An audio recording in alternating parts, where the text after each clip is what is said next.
You might think classical music is old school, rigid, and maybe even boring.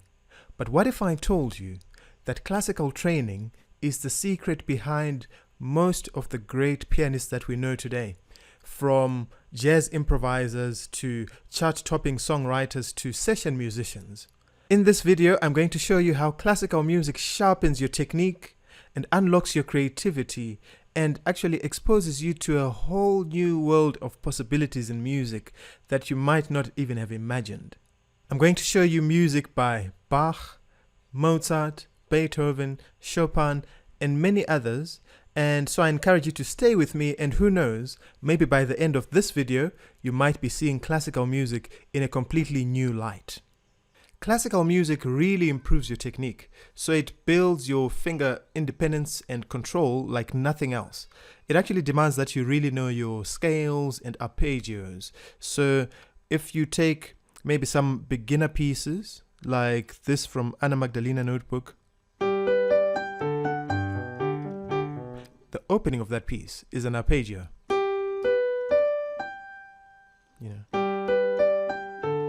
And then an arpeggio again in the left hand this time. And then other pieces at that level again from the same book, Anna Magdalena.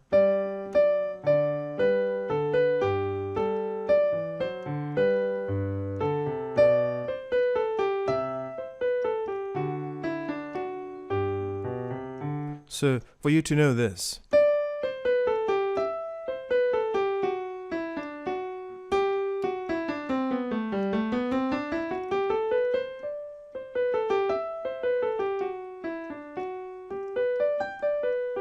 you've got to really know your scales and arpeggios. And as you develop, you might start playing Beethoven sonatinas like, oh, what did I come across there? That's an arpeggio.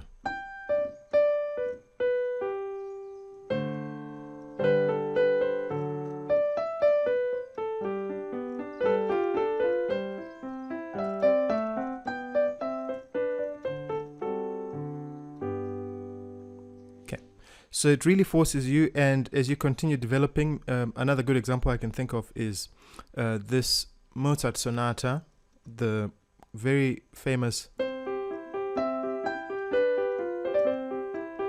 That will take you to a point where you're now playing.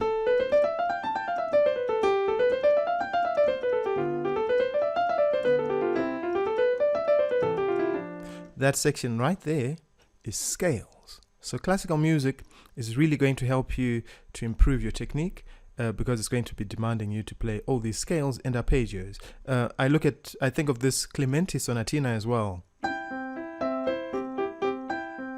That opening, another arpeggio.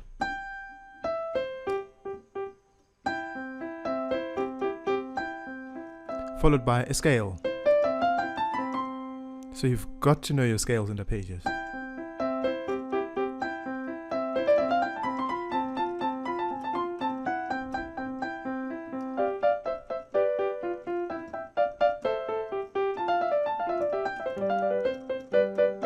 Arpeggio. Okay, so classical music is full of opportunities for you to play scales and arpeggio, and in the process of doing that, you're really developing your technique. And now, in any genre that you decide to explore, whether it's jazz or pop or music from any culture, if you want to extend the possibilities of what you can do there, the technique that you can build from classical music is really going to help you to take that music to a completely new level. Some pieces in classical music will even force the left hand to play the melody. So one that comes to mind is Happy Farmer by Schumann, which is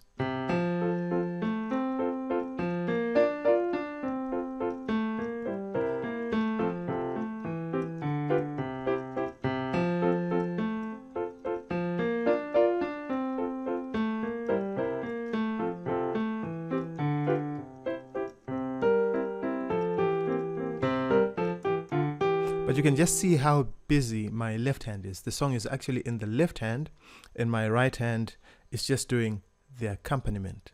So not only does classical music give you this independence, it really trains your left hand to be just as good as the right hand. When you get to things like two-part inventions, again, you'll notice that usually whatever the right hand plays, the left hand is also going to play in response. Or it might even be the other way around. Left hand might start an idea, right hand copies. One that immediately comes to mind is this. So the left hand just played what the right hand played.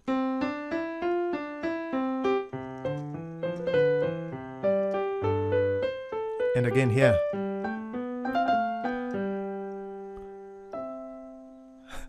I was looking for that last note. Right, but basically that's the idea. It trains the left hand to play really well.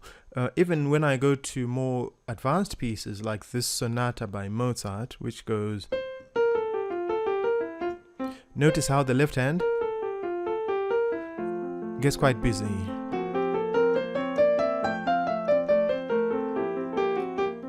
So the right hand is done telling the story. Now listen to the left.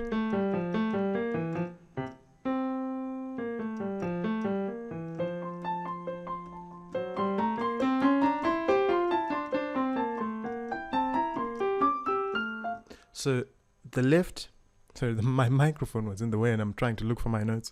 Right, but anyway, I hope you get the idea that the left hand has to be just as good as the right hand. It needs to be able to play whatever this can do, this should be able to do as well. And classical music is one of the best practice situations for developing both hands equally. We even have entire books just dedicated to teaching technique.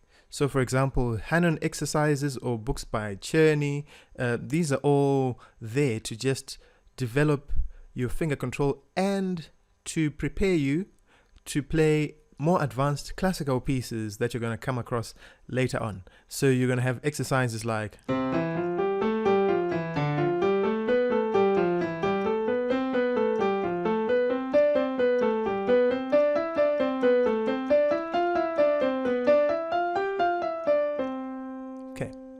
With that fluency of the fingers and you getting to really know your instrument, this is really preparing you for playing any style and any genre that you decide to pursue.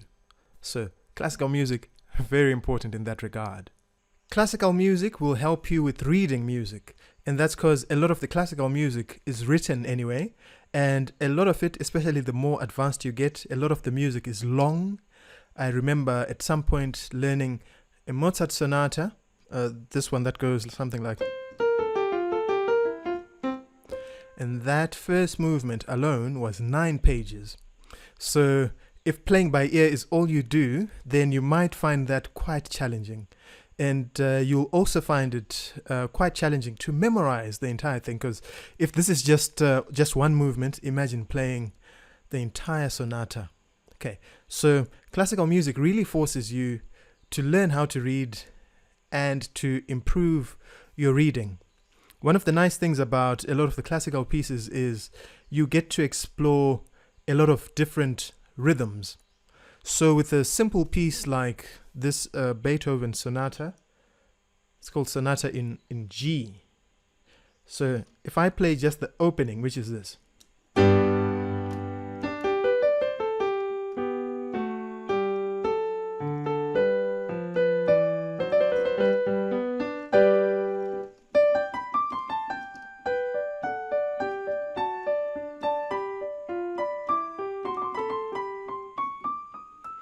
And so forth. We'll find that we've explored in that opening half notes, triplets, quarter notes, a dotted quarter note, a quaver, and quaver or eighth notes, as some people call them, and actually pairs of eighth notes. Okay. We've also explored trills, but not only do we get opportunities to explore different rhythms within a piece, we also get to explore all these various dynamics. And by exploring dynamics, what that does to our playing is we tend to naturally and instinctively play more musically. So instead of you just playing with your volume at the same level, you're able to express different emotions and paint all sorts of different pictures with your playing. Speaking of rhythm, another interesting rhythm, if I look at this piece here called Humoresque, I mean, just look at how interesting these rhythms are.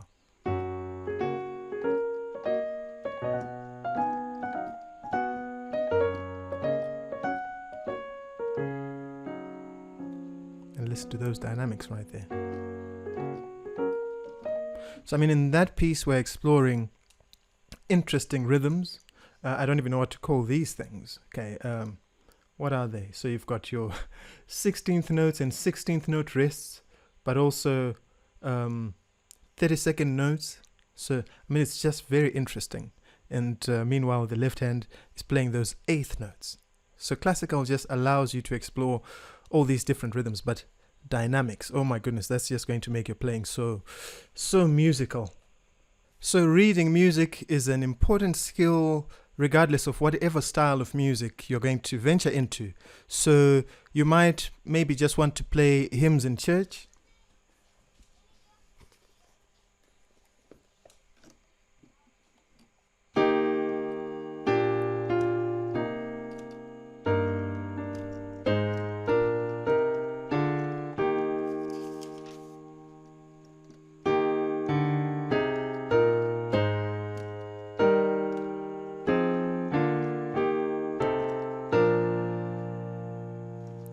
And I mean, whatever instrument you're playing, you might be playing organ, you might be playing piano. Reading is going to be very important.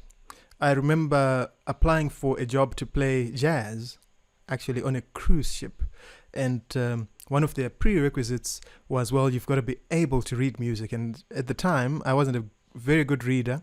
And they actually advised me to spend some time working on my reading, because what would happen is I might find myself in situations where maybe the singer will just say, can we do this song? So you need to be able to not just read lead sheets. Sometimes you've got to read the full arrangement, because you also play in different types of groups. So it might not only be jazz music that you're playing. Maybe you're playing an arrangement of a pop song or a soul song, or maybe you're playing in a jazz ensemble and you have to play your part. So reading is very important, and one place where you definitely get your reading chops up to speed is by practicing and learning classical music.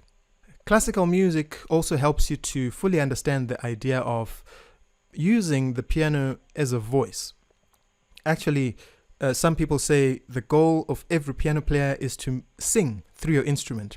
And a lot of pieces, especially if I think of the pieces of Bach, for instance, these pieces actually have voices in them, and probably thinking of them in voices is the best way to think of this. So if I played a Bach prelude, this is a prelude in A major, and maybe to show you the full, let me play a little bit of it, and then I'll break it down so that you can really hear the voices.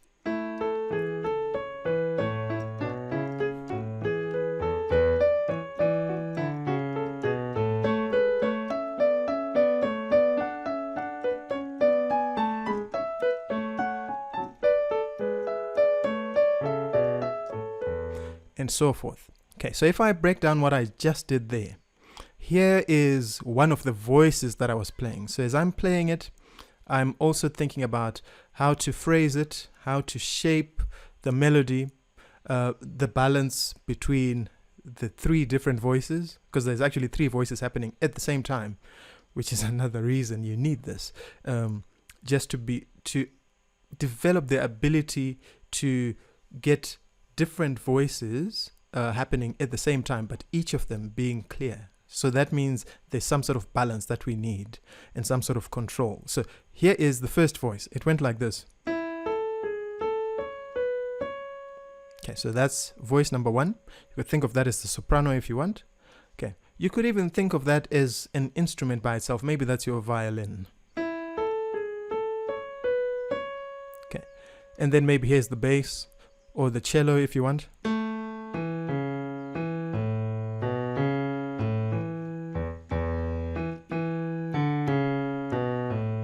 So So if I put these, just the two voices together, remember there's three, so I'm leaving out the middle one for now. So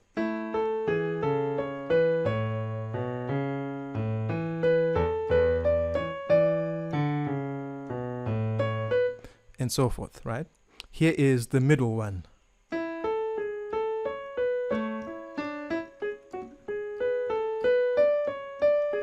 Actually, you know what, to just make it clearer, I'm going to make the middle one a bit less legato. So I'm going to make it, I guess we could call it staccato, but maybe non-legato is how I'll think of it.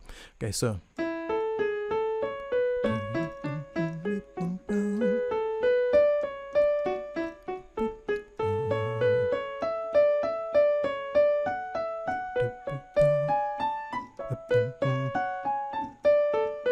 And so forth, right? So when I put the three together, I could have something like this. I'm going to try and keep that non-legato touch for the middle voice, just so that the three are clear.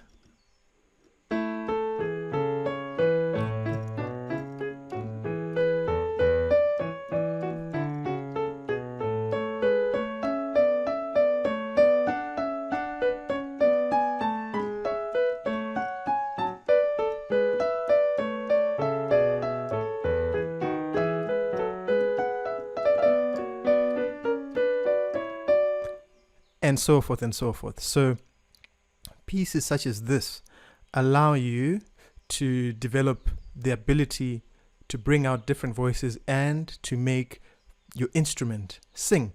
And that's important in any style, because you could be playing a pop song, you could be playing a gospel song, and one of the important things, okay, so let me use maybe Amazing Grace, which is a nice copyright-free song for me to use here. So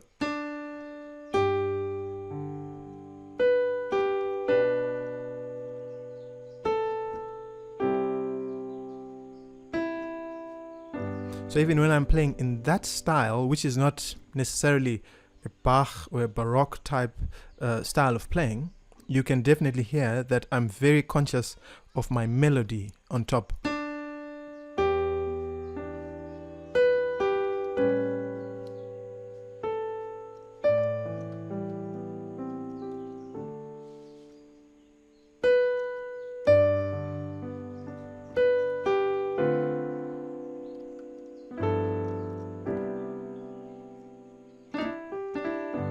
Even when I'm improvising, I'm very conscious of bringing out the melody in my playing. Okay, so classical music is very useful because it helps us to start playing melodically, okay, and to bring out the melody in whichever hand it is. Okay, classical music not only teaches us to play melodically, but it also teaches us how to embellish or to decorate a melody. So if I take a song like a Nocturne by Chopin, this is in E flat. There's actually quite a number of things to learn from this, but let me just talk about decorating a melody. So this is the one that goes like,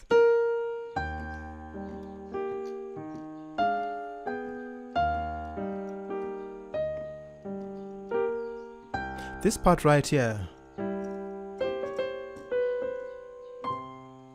that is an interesting way to decorate the melody. So I didn't play it too well the first time, because I'm sure the melody could have gone da dee da dee. I mean, that's probably the skeleton of that melody.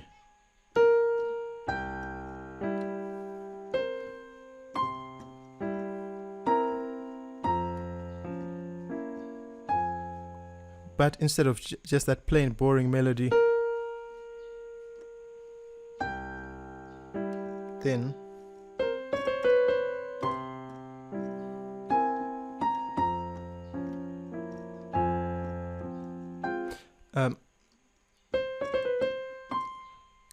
that's a sort of thing that you can add to your own playing. So knowing that you can play the melody note, but play the note above it, come back to it, and then play the note below it. So You could decorate melodies like that. So what if I did Back to Amazing Grace?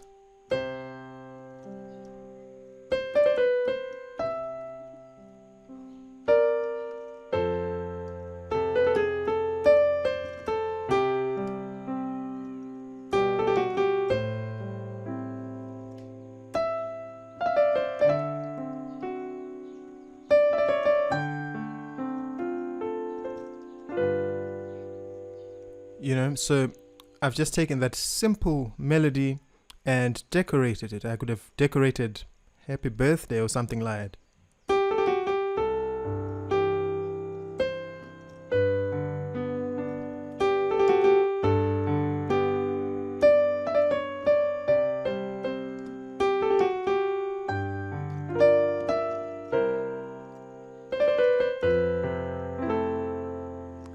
And so forth, so I can actually start having fun.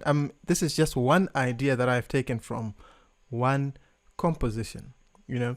And I mean, with this composition again, I'm seeing some interesting embellishment again in when this melody is played the second time. So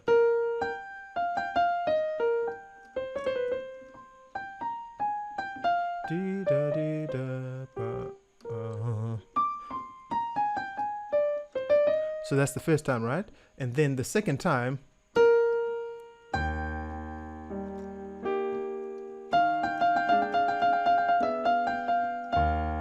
so that's another embellishment.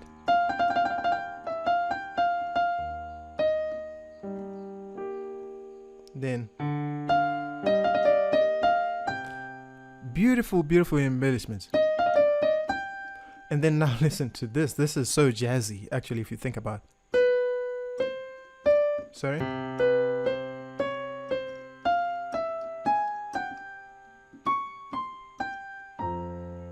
Oh my goodness, I'm going to try and play that again. This sounds beautiful.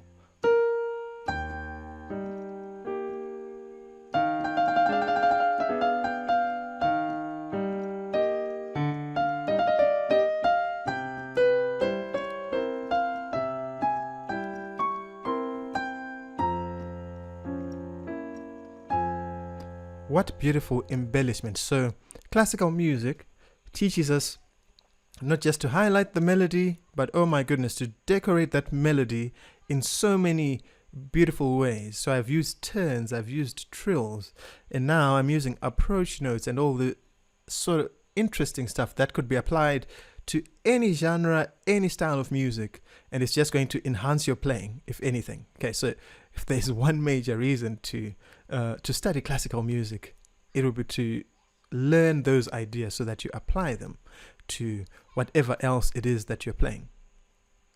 The other beautiful thing about classical music is it gives you so many patterns to use in your left hand. So if I go back to this piece that I played just now, there, instead of just playing a chord,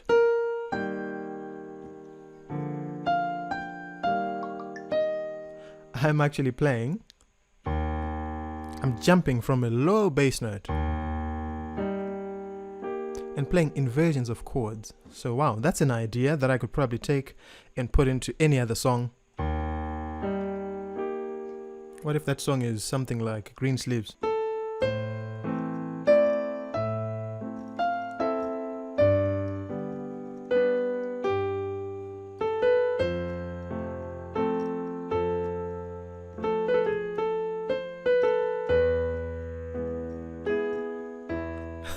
So now I'm just playing around with the ideas from the original piece by Chopin, all right? So that's a left-hand pattern.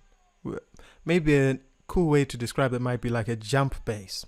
You play your bass note, and then you jump, and you play the chords, okay?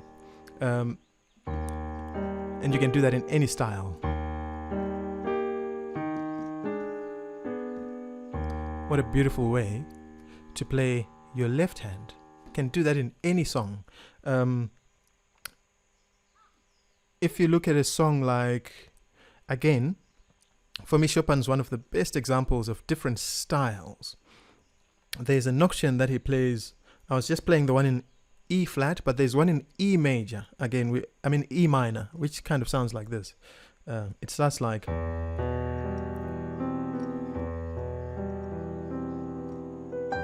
Actually, before I even go any further, how much better is that than just playing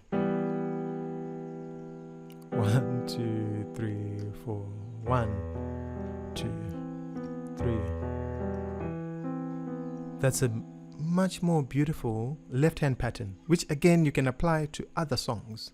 So that's one thing I like doing, and one of the reasons I study classical music is so that I take things that I like from those pieces that they composed then, and I can apply them to these pieces that I'm playing now. So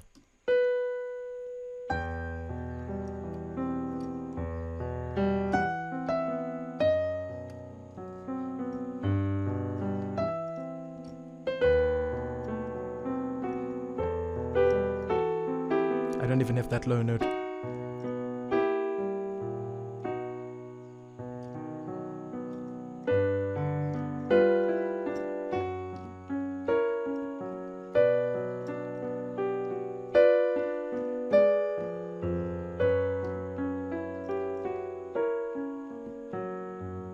So, this classical piece is showing me that, hang on a minute, there's a lot more that you can do with your left hand.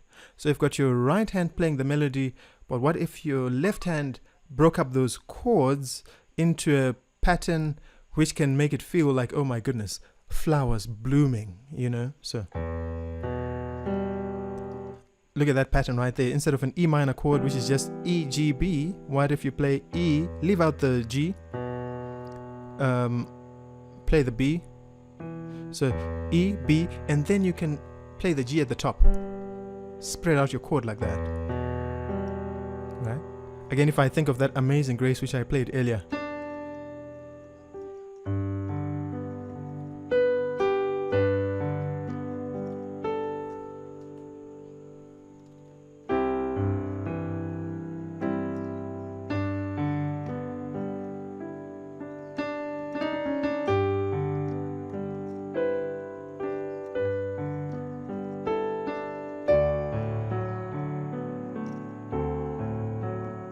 So already from that one piece, I'm getting all these different possibilities with my left hand. And I've just used one of the patterns because he just played the chord, the root, and then he played the sixth and then came back to the fifth. So that's a pattern that I could use in any song. And he's playing it on a minor. In Amazing Grace, I was playing it on a major. In fact, maybe let me do it in E, so that the difference is very obvious. So I'm playing G sharp instead of.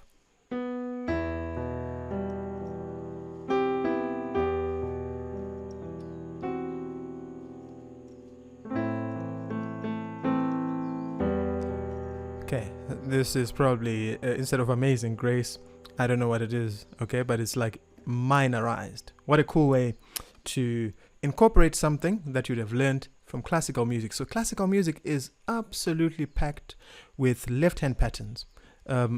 Even if I go to some piece, a lot of the classical, from the classical period, they use this thing called the Alberti bass. And sometimes that bass is just broken. So if I play something like, this is an earlier Beethoven, maybe beginnerish type of piece. It's a sonatina.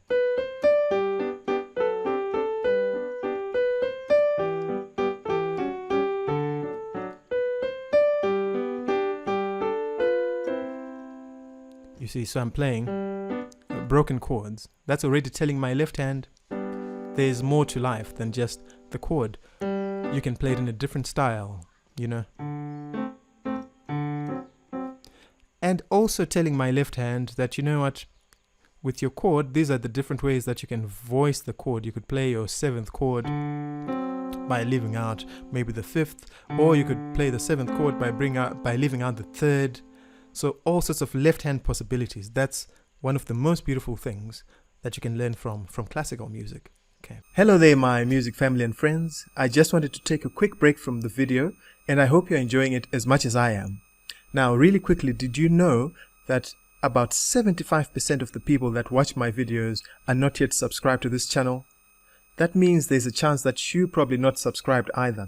So if you're not subscribed, please do me a favor and go and click on that subscribe button.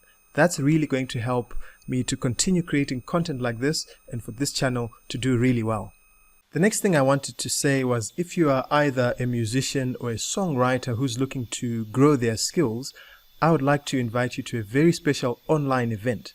This is called Play Piano Like a Pro. So this is for anyone who's never played the piano, or maybe you've played a little bit but you really want to develop your skills. In just 90 days, I will take you through step by step from absolute beginner to really sounding like a very decent pro.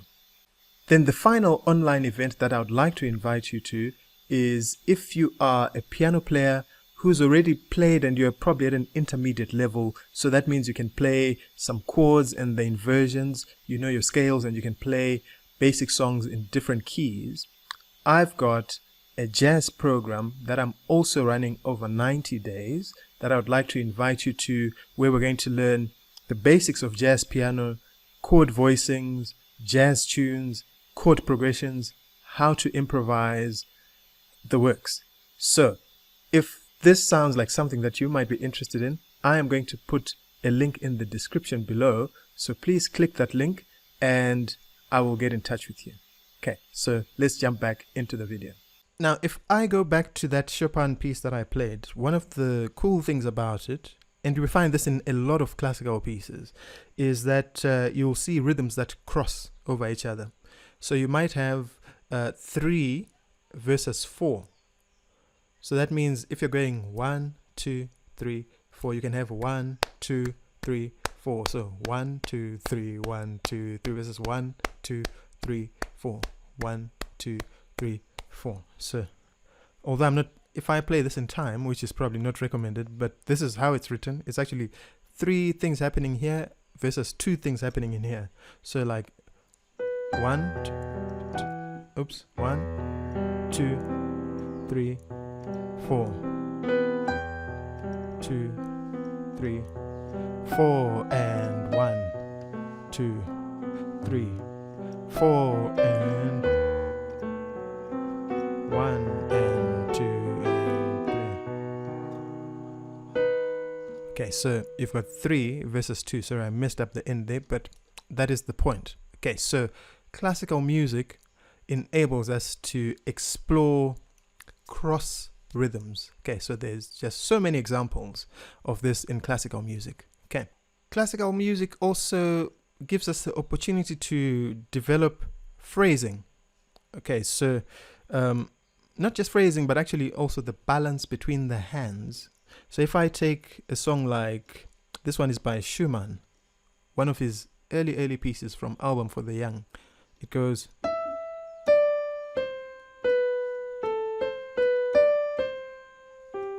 so you want to be able to phrase that melody. Okay, because I'm again using electric keyboard, I don't know how well that comes across, but I'm certainly trying to do that, to bring out my melody but also phrase it, so that when it starts with that note and then goes to that one, I'm trying to get softer because I'm going down, and then now when it's time to go up, I go louder and then soft ending. Okay. Oops.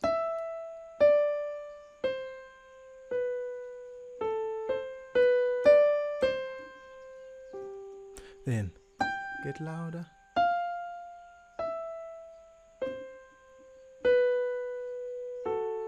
That's a descending phrase. So I'm also going to give it a diminuendo, a decrescendo. And then when I play hands together, I'm also trying to make sure that the left hand really is the accompaniment. So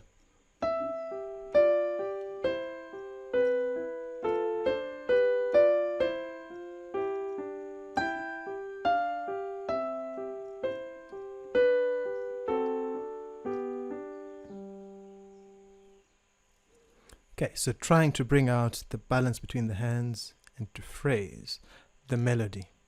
One underrated benefit of classical music is that it teaches structure. So we've got things like sonata form or binary form or ABA form, and you'll find this even in elementary pieces. If I play this very easy one here from the Anna Magdalena notebook,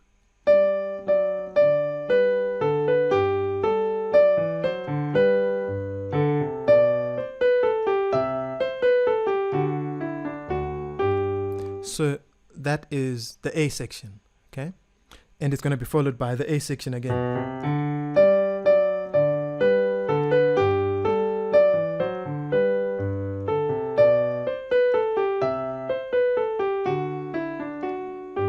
Okay, after that, it goes to the B section.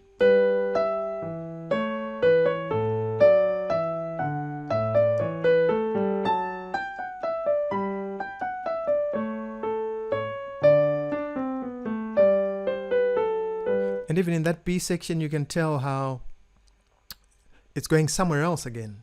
And it's going to eventually lead us back to the A section. So this structure helps with your own compositions, okay? And it also helps with your arranging of music. And even when you're improvising, this idea of structure is going to help to get your improvisations and your solos sounding more cohesive. Okay, so as I was playing that, I also realized another benefit of classical music, even with a piece like that, is that it forces you or teaches you to play in different keys. So although this first section of the song, that was in the key of G, okay, but as soon as I got to the B section,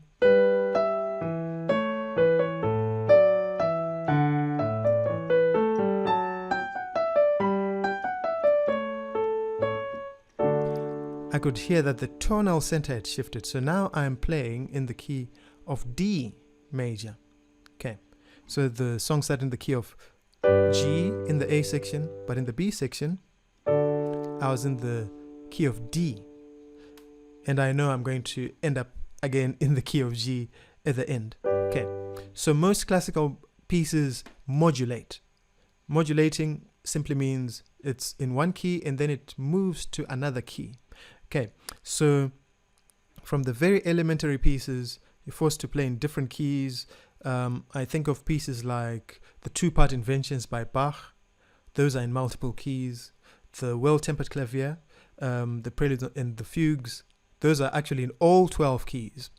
And then when you go to Mozart sonatas and Beethoven sonatas, all these are in all keys, like all major, all minor. So classical music really forces you to play in multiple keys. And that's very important.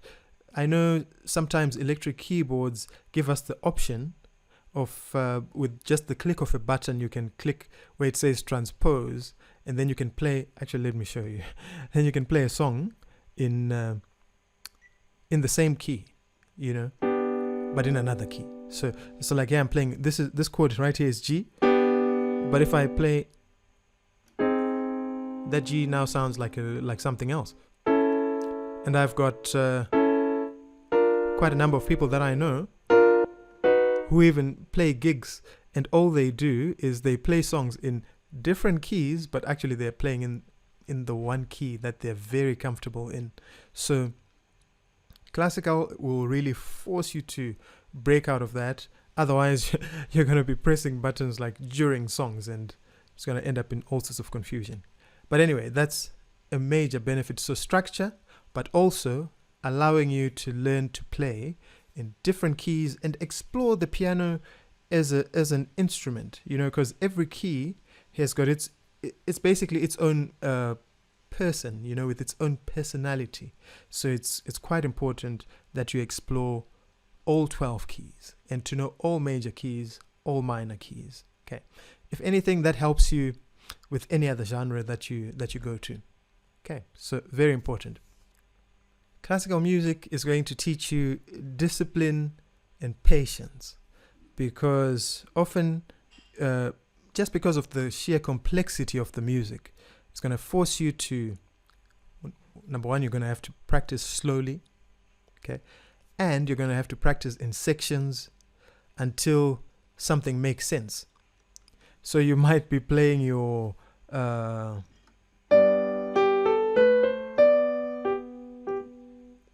and that might be all you practice for a while, you know.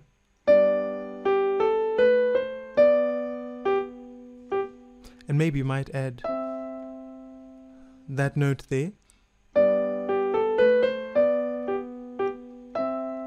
And you know, your teacher might be wanting specific things. They might not be happy with the way you're playing that.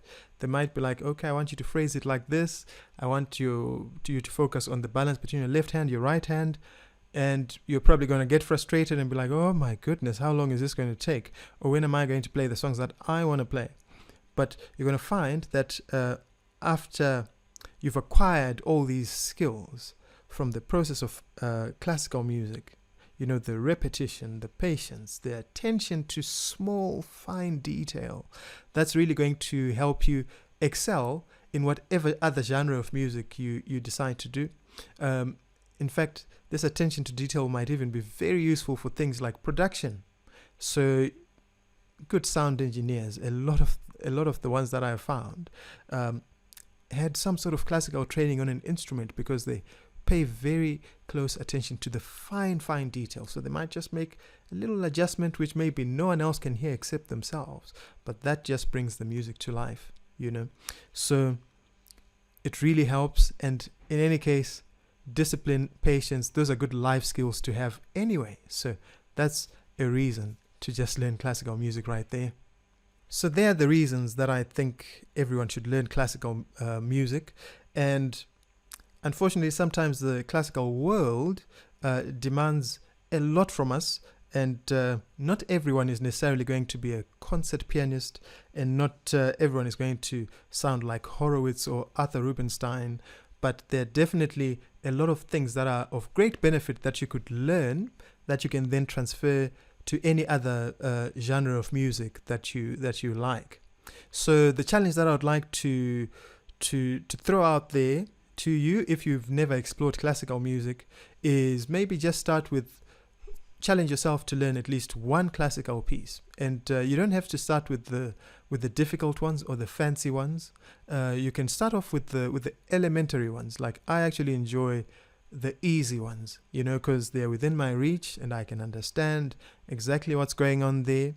And then my goal is to just continue learning and practicing until I can play the great classical pieces also at the level that they demand, you know. But with everything in music, it's baby steps, okay? But don't let the pressure of the world kill your love for the music, you know, or kill your desire to learn the music. Because a lot of people don't even touch classical music because they know that the audience is quite demanding, you know. So I think whether you enjoy it or not, give it a go, because the benefits are tremendous. So if you have enjoyed this video, please give me a thumbs up right there. Feel free to comment on this video. And if you haven't subscribed to the channel already, please do so. And I hope to see you in my next video.